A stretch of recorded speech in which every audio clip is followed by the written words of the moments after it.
Let's talk about roof leaks today. This is your home. You got some water damage to your ceiling, your walls, your floor, your carpet, your bed, your footlocker, your dresser, your TV. What's covered?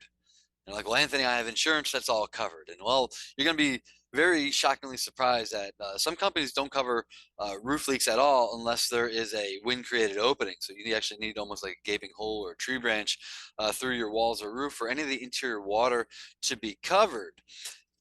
Now, it's going to depend on whether this is considered a wind claim or a rain claim. At the end of the day, is going to determine what's going to be covered. So let's start with is it a wind claim or a rain claim? Now, a wind created opening would be like a satellite dish or shingles blown off, and now that wind driven rain is getting put into the home. And if it's a wind claim, there's going to be a lot more coverages than if it's a rain claim. Now, a rain claim would be if, let's say, this is a flat roof and it's just old and worn out, and now the water is leaking in. There's going to be different coverages, if you have any coverages at all, depending on your policy, depending on the facts. So if it's a wind claim, you have a wind created opening, that's a named peril in most homeowners insurance policies. The dwelling damage is covered, so you have coverage for the ceiling, the walls, the floor, right? And also the personal property, the contents is going to be covered if it's a named peril. So damage to the bed, the dresser, the footlocker, the TV, and that carpet would be the contents that would be covered if it's a wind claim. Now, if it's a rain claim, you need to absolutely have an HO3 special form policy if there's no wind created opening.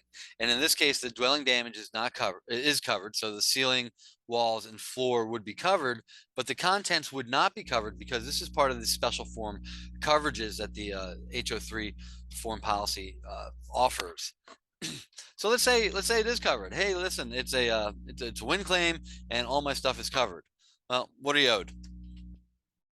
Are you owed to replace the carpet, or are you owed to clean and dry it? What about your roof and the siding?